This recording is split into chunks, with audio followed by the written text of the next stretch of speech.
Hello, everyone, and welcome to the final session of today. I'm very, very excited. So I'm Lizzie, the Marketing Director at RateMyPlacement. I was on earlier for anyone who tuned in earlier today. And I'm delighted to be joined by Antri from Centrica and Molly from Bloomberg. They will both be sharing their experiences of being a woman at their respective companies. And we're just very, very thankful for your time and for being with us today. So thank you very much, ladies. How it's going to work for everyone in the audience. So we've got some questions lined up. So probably be around 15 minutes where we'll have a good chat together and hopefully share some really interesting insights for you all.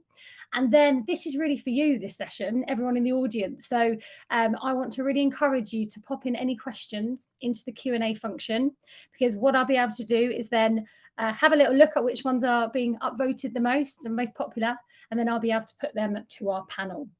So any burning questions, get them in there.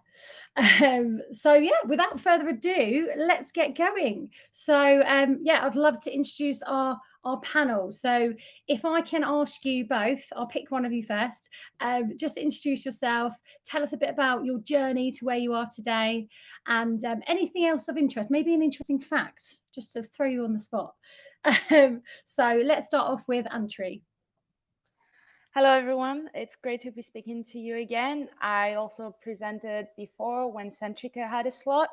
But just to reiterate, my name is Andrei Theodoru. I am from Cyprus. Right now, I'm a data scientist with the Centrica commercial analyst stream.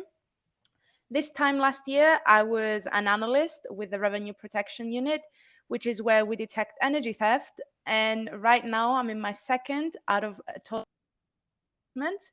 and I'm a data scientist with the energy data science team. I'm working with my line manager to deliver a piece of project into production. So that's really exciting. Prior to that, I completed my master's in physics at the University of Manchester. And Manchester is also where I'm talking to you from right now. Oh, yeah. And I was meant to give a fun fact. Sorry. Fun fact about me is one of my hobbies is solving Sudoku. I absolutely love it. I will spend hours watching like YouTube channels explaining and watching championship games and all that. I'm just very fascinated by puzzles like that. Very good skill. And you've obviously got a lot of patience to be able to spend time doing that. So well done. Awesome. And I love that you said you're tuning in from Manchester. It sounded like you're a TV presenter. That was brilliant. So thank you very much. So Molly, would you like to introduce yourself? Yeah, sure. Hi, guys. It's really great to be here today. Just a bit of background. I studied a bit further south than Manchester. I was at the University of Bath studying biochemistry. I did a 4-year degree, which included a year placement, a year in industry. So I spent that year working completely unrelated to biochemistry. I worked for an asset management firm in London, which was a really cool experience. It kind of got me into the more financial side of things. I then graduated from Bath this summer. Following that, did an internship at Bloomberg just for the summer, a few months in the global data department, which was a really, really awesome experience. And I had a really great time and managed to convert it into a full-time role, which is awesome. So I've been working at Bloomberg full-time now for a month and a half. I started in October, which has been really fun. I'm in the London office as well, so I'm coming to you from London. But yeah, that's a little bit about me. Amazing. Do you have an interesting fact? I know I put you both on the spot, but anything interesting? It's a tricky one. I'm really into Sudoku as well, which is, I'm not going to steal your fun fact, but I'm also a very big fan. My fun fact can be, I also come from another country, but not quite as far as Cyprus, Wales. So just next door.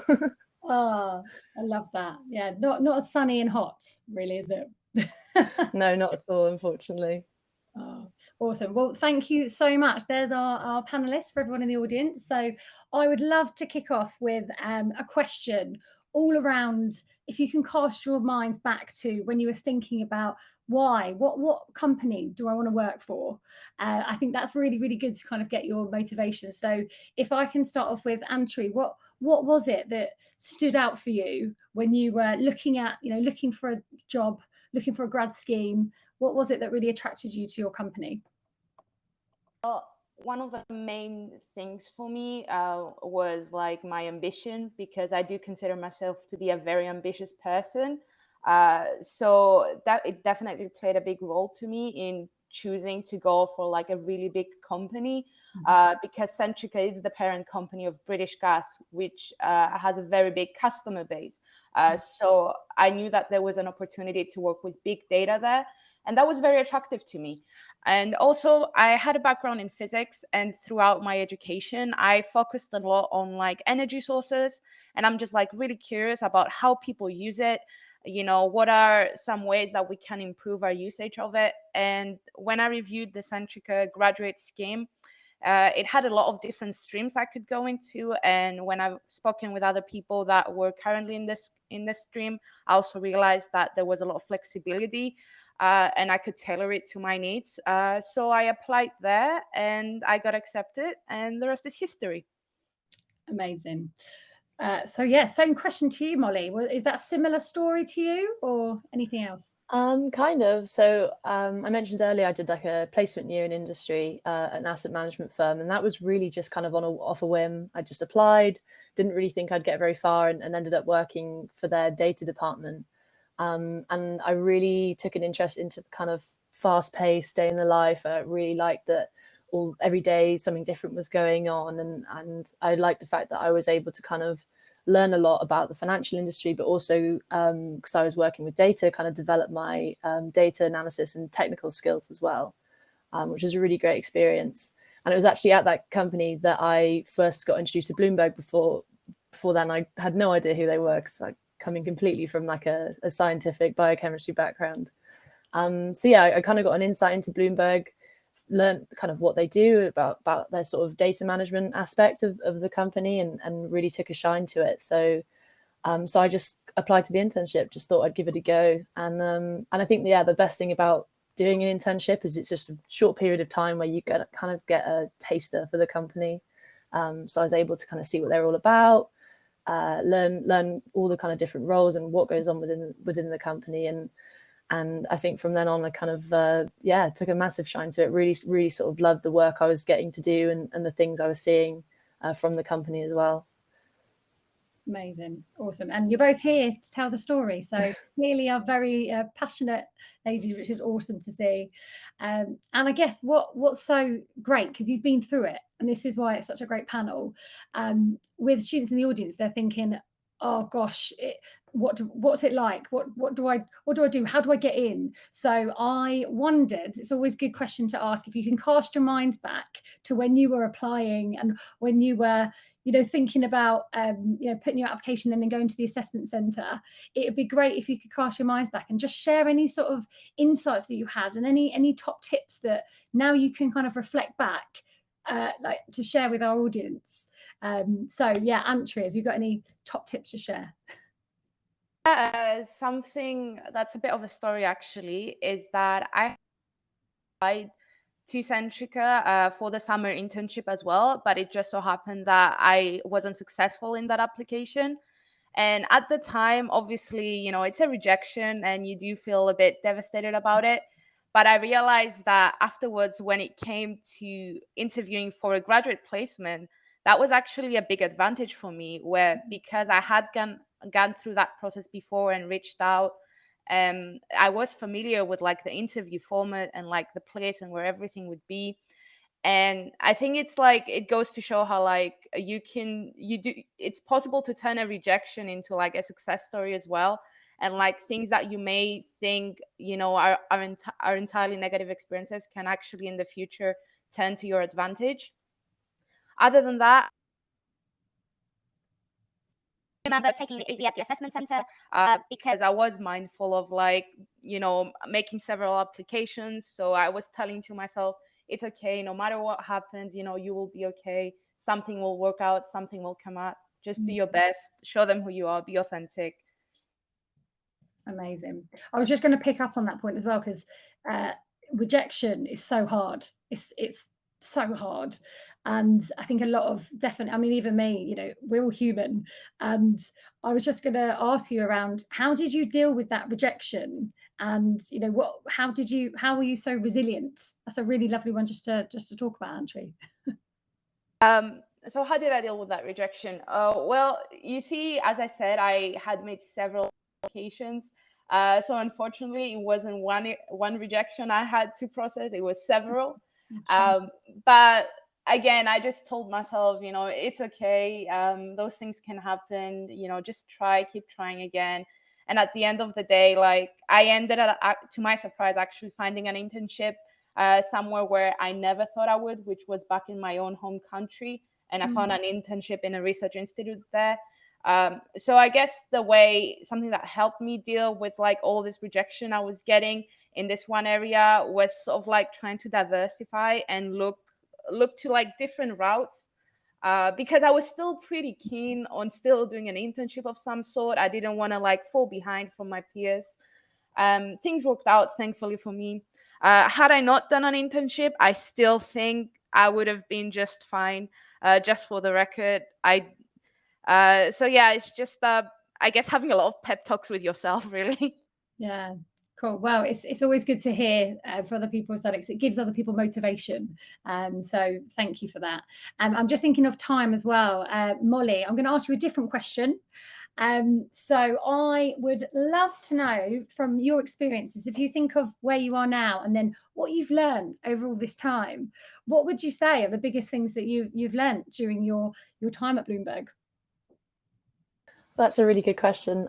I think one of the main things I've learned is it's really, really important. I definitely, this is something I could kind of go back to way back when. I would definitely kind of say this to a younger self. Is just to be open to anything, whether that's someone else's opinion or a new thought or even an opportunity or experience that's kind of coming up, to be open to it. That's kind of how you get about in life, in my opinion. I think it's definitely the best way to go. I think these things crop up for a reason, and you're only going to learn and kind of get somewhere by kind of taking them. Another thing I've learned, kind of going through coming through into my role from an internship, is it's really important to communicate and network with people. Another thing I think I didn't used to do so well, maybe even before I started the internship, I wasn't quite as good at it as I am now. But it's really, really important to make connections and utilize those connections as well, whether that's people within the company or outside. Great tip. And are there ways, I guess, is there a blueprint of how you've made those connections? Anything that you can share? And is it anything to do with joining, as you said, like extracurricular things that you've networked? It'd be really great to hear any of your insights there. Yeah, definitely. I think one thing I've done, again, coming in off an internship, but also just through quite a big bundle of new hires, is utilize those people that you're on the internship with and utilize those new hires, because they're going to scatter throughout the whole company. So it's really good to stay connected to them. One thing I never used to do, which I kind of look back now and think, oh, that would have been super handy, because people ask me a lot, is reach out to people on LinkedIn. It's not so much, it's kind of frustrating when someone comes and they just want to know, how do I ace this assessment center? It's like, reach out to them and ask them about the company, ask them about the company's values, get a better understanding for the company, ask them about themselves and their role, and get an idea if you want to work for a company like that. Because all of that will in turn help you in interviews and in assessment centers, like further down the line. I think LinkedIn and things like that are a really great way to network. Awesome. Yeah, really, really great tips there. Is there anything that you'd add to that, Antri, from your own point of view around kind of what are the skills that you've learned from being in your role? Skills I've learned while I was being in my role, pretty much a lot of technical stuff, because I am in a technical role. But something that is definitely different from you is being a team player. And what I mean by that is when you're coming from like academia, like doing a physics degree, a lot of the times when you're giving presentations, it's all about you in a way. Like, it's about how did you choose to do this experiment? What choices did you make when analyzing those results? But when you're working in the industry as part of a company, it really is about being part of the team and just like including people, and also you yourself being included in the team. So I guess being a team player, I'd say, has definitely been a skill that I've had to learn and develop in the past year or so. Yeah, amazing. You can't beat work for that, can you? It's all those skills that you just learn when you're actually on the job. So lots of things to look forward to when people are applying and joining these companies. So thank you for that. And I guess moving on then around, we've kind of talked about the skills that you've developed. Antje, it would be great to know about any challenges that you've had, and then also how did you overcome those challenges? Because that's the most important bit. Well, you could say that, you have to deal, as a woman in STEM, you have to deal with challenges ever since you make the decision that you want to be involved in STEM. My number one nemesis definitely has to be unsupportive environments. So like people being vocal about their opinions, and sometimes having to deal with sexism, unfortunately, back in your own communities. I was fortunate enough to have my own advocates and my own support system that helped me keep sane throughout all this. And I've definitely built up a thicker skin because of that. It's unfortunate that it had to happen. A number two would be imposter syndrome. I feel like this is really big with women in STEM. And I guess how I've dealt with that is just like occasionally I try to treat myself and get some perspective, and I guess just look back and think, oh yeah, I really did do that. Like, that is amazing. And just having like a good talk with yourself, staying in touch with yourself can keep you grounded. Amazing. I love that. Positive self-talk. That's what we call it here. Amazing. Thank you so much for sharing that. And Molly, I'm going to come to a question in the audience from the audience, I should say, because it kind of links into this topic. So the question that we've got is, are you in the minority as females in your role? And then if so, how do you find this? Sure. So it's an interesting question, actually. At my last job, I definitely felt like I was the minority. I think on the floor I worked on, I think women were in the 10% region, maybe, among the population on that floor, which was a shame. But luckily, I think moving to Bloomberg, it's been a much more positive experience. You can really see some of the initiatives that they're trying to put in place. And I think we've just had quite a lot of attrition on our team. We've got quite a lot of fresh faces on the scene, but including myself. And it's really good to see a pretty equal gender, I would say, equality within the team. It's really nice to see. So I would say, yeah, for Bloomberg as a company, it's definitely going in the right direction in that kind of, from that point of view, for sure. Amazing. And Antje, I guess same question to you. Are you minority in the team? And if so, how do you find it? Actually, not a minority in my current team, no. It might be a 50-50 split, more or less. I'm not exactly sure on the statistics, but I'm very sure I'm not a minority, and that's good. I've been in this role for 6 months now, specifically with this team. I'm happy to announce that I haven't faced any challenges, and I guess that is good news. But I'm also conscious that, like, just because I'm not experiencing them doesn't mean that they don't exist. Yeah, definitely. And I think, it's great. It's great to hear that both of you are in such great teams. And I wonder, we've got a question as well that's come in around sort of the networks. So, potentially you might not be in a team where there's lots of women, but it'd be great to hear from both of you in your organisations, as well as being in those teams that you said that are really great. Also, what other things are there to support women within those companies? So if Molly, let's come to you. What's there that's supporting women? Yeah, sure. Bloomberg offers, they have a lot of different communities, and the women's community is one of those. I think I got introduced to it on my internship. We had a lot of chats with all the different communities as part of the diversity and inclusion initiative at the company. And we had a chat with a few people that kind of head up the community, and it really intrigued me. So along with a few of the other ones, I signed up to the women's community.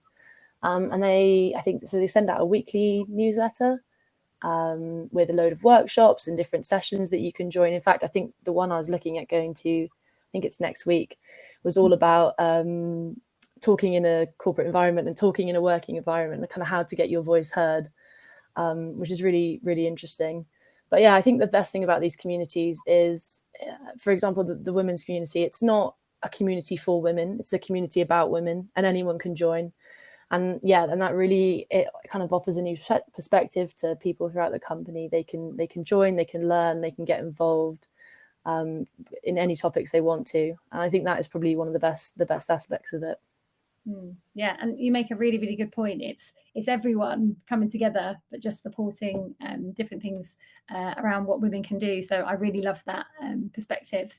How about you, Antri? Anything from your side in terms of communities and activities?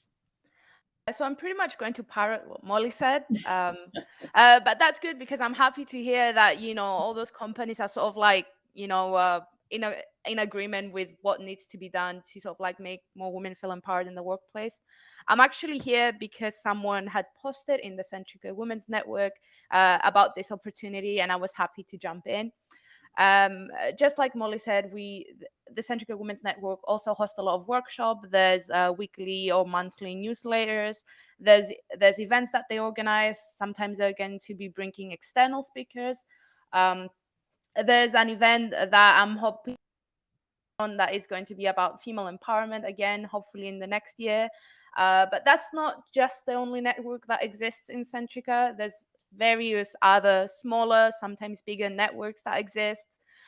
One network that definitely deserves a shout out in my books is like they have the fertility network, which is actually like a really good place where a lot of people, like, it's open to a lot of people, but I know that the demographic is a lot of women, where they have the opportunity to just like voice a lot of like what's going on in their lives and some problems they are facing that may be unique to women.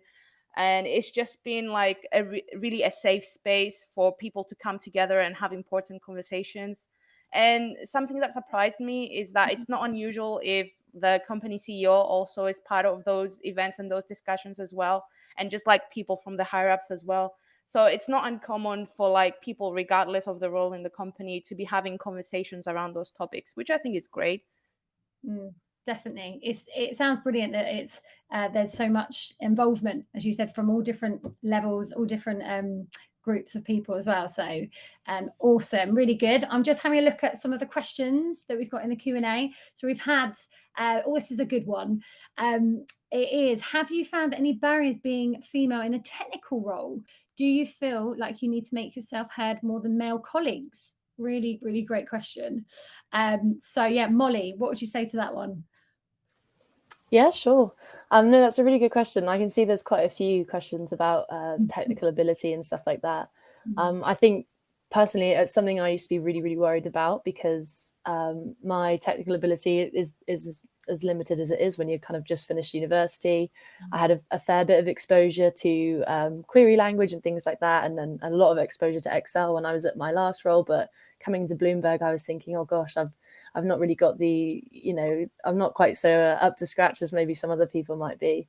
But I think a lot of companies, and I can say Bloomberg definitely do, have a really good mindset about your ability especially as a new hire to the company, and they know that they have to and they will offer you so many resources to upskill yourself and allow you to kind of develop yourself in that area.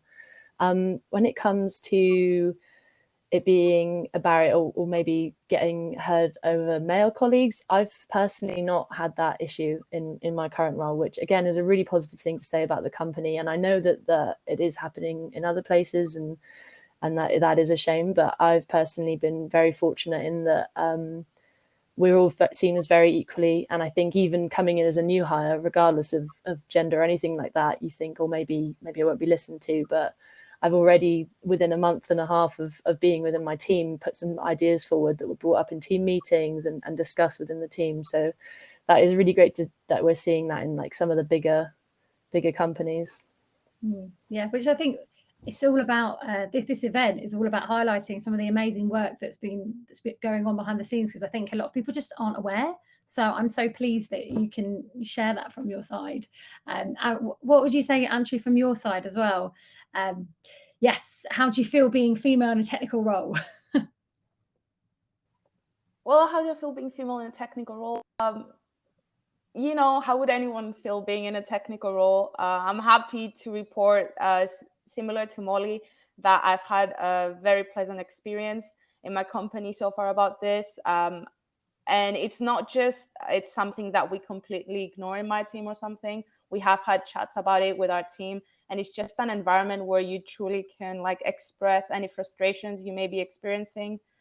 All in all, like, it really is, it can be a bit hard being in a technical role, but not because I'm a woman or anything, but because the job can be so demanding, keeping up to date with every new technology that's going to be coming in. But I think it's part of the excitement as well. Yeah, definitely. I guess it's very challenging, but you're learning so much. So I can imagine that feels great. And this leads very nicely on to, I guess, a day in the life of. It's always so interesting to hear actually what happens. What do you do? And I know lots of people always want to hear about that. And we have reviews on RateMyPlacement where it's all about that. It's kind of finding out what's it really like to make sure that you kind of make the right decision about where you're going on your placement or internship. So it would be really, really great just to hear a bit of a snapshot. You might have, like, every day might be completely different, but just sharing a little bit about what it is actually like to work in your company. So Molly, would you be able to go first? Oh, absolutely. Yeah, I think I remember actually filling out kind of my day-to-day day in the life information of the internship I did on RateMyPlacement for the company. But yeah, no, it's a tricky one. Like you said, no day is the same. There's always so much stuff going on, which I think is probably one of the best parts of the job, really. But I, as a data analyst in global data in Bloomberg, it's quite a nice split. So half of my day will be dedicated to the product. So I work specifically with the loans team. So at the minute, I'm still very much learning because I'm still quite fresh to the team, but it's more devoted to the product, making sure our data is up to date and accurate as it can be, and also dealing with clients and client queries. But that's only half of the job. And then the other side is where the technical stuff comes in. So kind of get involved in different technical projects, normally kind of focused around process improvement and automation projects that might kind of contribute to different processes within the team. Very interesting, I guess. Yeah. Are you ever bored? Because it sounds like you've got lots of exciting different things. Absolutely not. I think, bored is not the word I'd use. I think the first maybe 2 weeks were slow just because I had to get access to so many different things. But I think at the very beginning, there's so much learning to be done, as well as actually trying to churn out some work for the team. There's never a boring day, luckily. Awesome. Thank you so much for sharing. How about you, Antri, from your side? What's a typical day in the life of? I'm a really big fan of like structured environments. So Teams is really great for me because you can just like have everything organized there and you can see all your meetings and that. Having said that, in the morning we typically begin with a daily stand-up, and that is because we're working using the agile methodology, which is like a way of working and like for a project to be delivered, which essentially means that we're working in iterations when delivering a project. So that means that a sprint, which is an effort to get the project out, would last something like 2 to 3 weeks. And we have a board where we manage all our tickets. So every morning we spend, like the whole team spends like 15 minutes. It's called a stand-up because traditionally when you're in an office, you're supposed to do it standing up. But everything is virtual now. So that is the very first thing you do when the day begins. And then you will have some meetings here and there, some catch-ups if you need to. But personally, I do prefer like to keep meetings to a minimum so I can focus on my work, because there is a lot of coding involved sometimes, depending on what I'm delivering on. And I do really appreciate having the space and to just like focus on my work. And when I am focusing on my work, I'm currently working in the language of Python. I will every day, I swear about this, every day I will be in Stack Overflow and in YouTube tutorials and just like trying to overcome the next coding question I have. And by around 5:30 to 6 p.m., I usually call it a day, and then rinse repeat for 5 days a week. Oh, I love that. That's where your resilience comes in, because you're gonna crack it.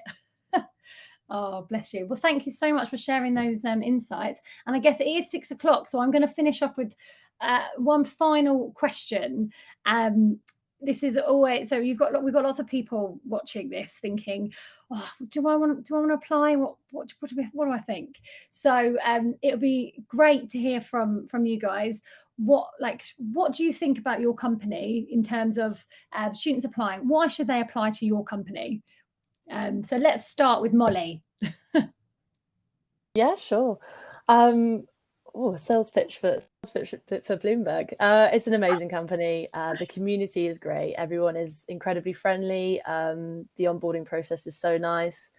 I'd particularly, and I'd advocate this not just for my company, but for any company, internships, small internships. I think some people kind of look on them with a bit of a bit unsure about taking. I definitely wasn't sure when I started mine, because it kind of ruins that sort of cycle of work of when you start and finish university, etc. But internships are a really good way to get an insight into a company. I know Bloomberg offer insight weeks as well. I'm sure other companies do as well. But again, it's a really good sort of quick and fast insight into the company. So a place that you can really kind of gauge if it's somewhere you want to work. But yeah, I think that's my main advice. It would do that as well. It would be kind of just find out about the company. Is it somewhere you'd like to work or not, and go off that. Great advice. And Tree, from your side, why should people work at Centrica? Well, the reason I know that why I'm working for Centrica is because I'm very big on being part of the solution rather than part of the problem. It feels good every day knowing that I'm working towards a project and a team that are trying to make a difference. You should come work for Centrica if you want to develop your skill set, because there's a plethora of training opportunities. Everyone has been extremely friendly and very conscious of that you're coming in from, you're transitioning from uni life. So, everyone has taken care of us grads in that aspect. And it's just exciting to be able to have the opportunity to work in a big company. And, that implies you can work with big data and, take code into production, right, like I'm doing right now. And that can be a hard opportunity to come by if you're working in a smaller company, perhaps. So yeah, that's what I would say. Amazing. Well, you've both been very, very inspirational women. So thank you ever so much for joining. I think we are over. I'm probably going to be shouted out here. No, I won't be. We're fine. So thanks so much. And I hope everyone in the audience has enjoyed the chats that we've had today. And I really, really hope that people are inspired and motivated and feeling, really, really inspired for their future. And I just want to take this opportunity to say a massive thank you to all our employer partners who've been with us today and all through the Rate My Placement virtual event series. This is actually our last virtual event. For anyone who tuned in earlier, Ali, who opened up the day, we have had 8. So it's been a bit of a journey for us all, but we really, really hope they've been useful and interesting. And I just want to say a final thank you to the Rate My Placement team. I can't believe that we've finished with these virtual events, so a massive well done. I know how much time and effort goes into running these, so thank you so much from me and from everyone. So and finally, thank you to everyone for listening, all of you in the audience. It's been great. We've really, really enjoyed having you, and hopefully we'll be back with more virtual events in the new year. So from all of us here, thanks very much and have a lovely evening. Goodbye, everyone.